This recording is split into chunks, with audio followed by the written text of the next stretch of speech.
Welcome back to The Breakdown with me, NLW. It's a daily podcast on macro, Bitcoin, and the big picture power shifts remaking our world. What's going on, guys? It is Sunday, May 21st, and that means it's time for Long Read Sunday. A quick note before we dive in, if you are enjoying The Breakdown, please go subscribe to it, give it a rating, give it a review, or if you want to dive deeper into the conversation, come join us on the Breakers Discord. You can find a link in the show notes or go to bit.ly/breakdownpod. All right, friends. Well, as it is Bitcoin conference week, I thought why not do an LRS all focused on Bitcoin. So today we have two essays, both sort of grounded in the recent fee spikes, and both really focused on what happens next, and more specifically, what sort of additional emphasis on layer 2s we might need as a Bitcoin community. The first piece was written by CoinDesk's Michael Casey and is called Frogs, Fevers, and Fees, Bitcoin's New Governance Challenge. Michael writes, "This is why we can't have nice things. Just when we thought we'd learned our lessons from the blowups of FTX, Three Arrows Capital, Celsius et al., memecoin fever strikes again. Crazy crypto casinos are back. People are making ridiculous gobs of money from tokens based on a frog image, while others stand to lose massively as irrational bidding takes hold. And this time, the fever is not only infecting greedy human minds, but messing with the functioning of the most valuable blockchain in the world. The ability to create tokens based on the new BRC20 standard, which was enabled by Bitcoin's Taproot upgrade, has fostered a variety of new Bitcoin-based meme coins, many mimicking those released on other chains that have recently experienced wild price movements. This past week, for example, the Ethereum-based Pepe coin rose almost 5 million%, then lost 50% off its highs. This follows the creation of the Ordinals protocol, which gave rise to Bitcoin-based data inscriptions that function as non-fungible tokens. These use up a lot more data than a basic Bitcoin transaction, which means they're driving up Bitcoin fees. Bitcoin miners have lately been earning more from transaction fees than from their routine 6.25 Bitcoin block reward. And that means if you want to send a small amount of Bitcoin on-chain, it won't be accepted, or you'll have to pay a prohibitively exorbitant price for doing so. I can hear Elizabeth Warren's anti-crypto army sniggering. These crypto bros are so obsessed with mooning into Lambos that they're destroying what they claim to be this technology's core purpose as a better form of money and value exchange. The fighting begins. Not surprisingly, this is causing a stink within the Bitcoin community. The fight over the scarce resource of block space has long stirred tensions, most memorably during the block size wars of 2016 to 2017. It motivated the founding of the Lightning Network, which allows for small transactions to be processed off-chain to save valuable block space for bigger ones. The potential for tension is arguably even greater in this case. Purists who believe Bitcoin's sole purpose is as an alternative currency are incensed to see it being used for frivolous frog JPEGs. On the other hand, those building and using these new BRC20 and Ordinals-based tokens counter that no one gets to say what Bitcoin is for. It's an open protocol, after all. We can all agree that rising transaction fees and Bitcoin congestion are a problem. It goes to the heart of Bitcoin's resource efficiency and utility. But what can be done about it?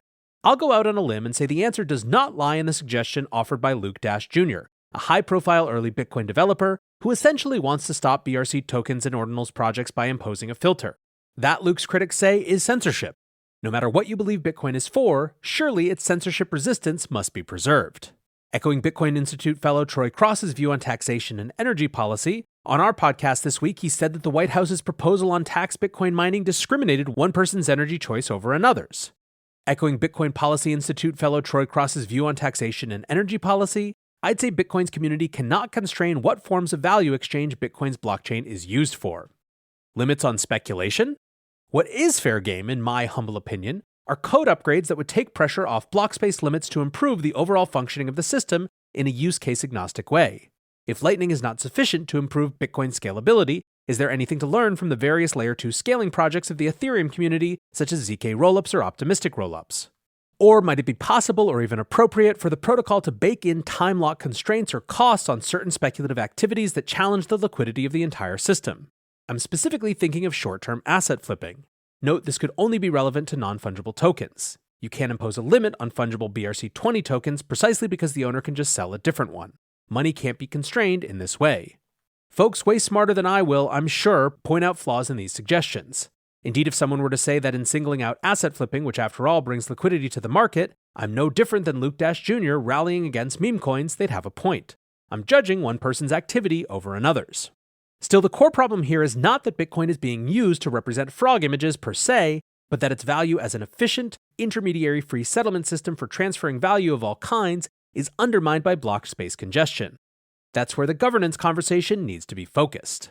The question of how to balance the rights of the individual with the interests of the group is the core challenge of any blockchain community. Bitcoin is no different. All right, back to NLW here, and I want to get to the next piece, but before I will just say this. One of the really important perspectives that I've seen represented, but maybe not enough, is that one of the temptations we should likely fight when we see some sort of momentary new challenge for Bitcoin, such as the fee surge that we've experienced around Ordinals and BRC20 tokens, is to race to assume that some sort of protocol change is needed, or some sort of governance change, as Michael is proposing, is needed. Now, I think Michael is being clear that he's just engaging in an intellectual exercise. He's not racing out to advocate for these specific things. He's provoking a conversation, but he's far from the only person to actually advocate for some sort of big change based on what we've seen. It is, of course, possible that Ordinals and BRC20 tokens continue their ascendance, and that the community decides that they are legitimately crowding out more valuable uses of block space. But boy, should it involve a lot to determine that one use of block space is more valuable than another in a free market system. What I certainly think is true is that this whole conversation is focusing us on a couple of important things. One, the value, the scarcity of Bitcoin block space. Two, the fact that in the future, Bitcoin itself as a settlement layer is likely to be used primarily for very, very big transactions. In other words, it likely won't be a daily transaction network, it will be a big settlement layer. This is something that folks like Nick Carter have talked about extensively. It's one of the reasons that Nick has always bristled at comparisons to Visa transactions, for example. But the third thing it hones us in on is the need for layer 2s and more layer 2 infrastructure. And so with that in mind, let's turn to the second piece. It's by George Kaloudis and is called As Bitcoin Scales, We Need Better Custodial Solutions. If Bitcoin is going to scale through layer 2s, then we need more options and more clarity around the trade-offs between the different ways to use the cryptocurrency. Crypto unintelligentsia discourse has been set aflame by this week's big crisis in Bitcoin. The culprit, big, fat, unwieldy fee rates. Until recently, you could have sent a Bitcoin transaction rather cheaply, probably at a fee rate of 1 Satoshi per VByte, equivalent to a fraction of a cent. Now, with the rise of the use of non-fungible token-like inscriptions and the BRC20 token standard on Bitcoin, nominal fee rates are comparatively absurd. At the time of writing, getting a Bitcoin transaction sent in a reasonable time period would cost something like 100 Satoshis per VByte. All things considered, that's actually still pretty cheap, but it's way, way more expensive than Bitcoiners are used to. And so, people are upset. The thing is, they are upset not because fee rates are high, but because of why fee rates are high. See, the Bitcoin blockchain has always had scarce block space. When billions and billions of people want to use Bitcoin, will it become too expensive to use? Has always been an open question about Bitcoin. It was even a central point of contention during the block size wars in 2015 to 2017, which led to the introduction of segregated witness or SegWit to Bitcoin and the Bitcoin Cash hard fork. Of note, SegWit solved for transaction malleability and opened the door to our most recent reason for fees going up. Funny how that works. This time around, Bitcoin fees have skyrocketed because a lot more people want to use Bitcoin. And not to send permissionless sound money to others or because they want to store wealth, but instead to put monkey pictures on the Bitcoin blockchain and speculate on tokens. Blasphemous! Bitcoin should be used for financial transactions, hence the hullabaloo. Putting aside the moralistic argument of what Bitcoin should be used for, Bitcoiners have never really had a good response to how the network should handle periods of time when transaction fees spike. Canned answers that, quote, people will just pay for the block space or, quote, the free market will figure it out, are setting up a world where only people who are able to afford to transact on the network are the Bitcoin rich. Yuck! So much for unseating the rent seekers. Of course, high Bitcoin fees have some potential solutions. The most commonly cited solution is Bitcoin's Lightning Network, which has been pinpointed as a serviceable means to send Bitcoin quickly and cheaply. When you're already onboarded and using the Lightning Network and you know what you're doing, it's absolutely great. Transactions feel magic, they're fast and cheap when they don't fail. But the problem is, you can't get to layer 2 without sending initial transactions on layer 1. In this case, the currently comparatively expensive Bitcoin blockchain. It's just like you can't get to the second story of most buildings without first stepping into the first story. In both cases, you can just wait until fees go down or until the elevator banks free up, or take the stairs, I guess. But what if fees don't go down? What if people keep piling into the building you're in? One way to solve this could be through third-party custody. That's like your friend setting up a zip line from another building to the second floor through a window they opened up for you so that you can get to the second floor without ever touching the first floor. All you need is a little trust. Of course, this is exactly what Bitcoin was created to avoid. As a purely peer-to-peer version of electronic cash that can be sent directly from one party to another without going through a financial institution. But it's true, custodial solutions might actually be the easiest way to use the Lightning Network. Doesn't it feel dirty, though? Unfortunately, the current design of Bitcoin probably doesn't allow for the entirety of the world to efficiently onboard through Layer 1. Maybe the big philosophical discussion around being financially self-sovereign ends for most because it really is difficult to be fully self-sovereign, even with Bitcoin. Our future conversations around Bitcoin should then probably focus on one thing: trade-offs. Maybe it's fine that I use my Bitcoin in a custodial way because it's easier for me and you use it non-custodially. Fine, maybe I'm wrong and you're right.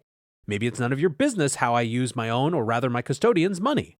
The point is, we should be more open to discussing custodial solutions to our problems, no matter how dirty it might make us feel.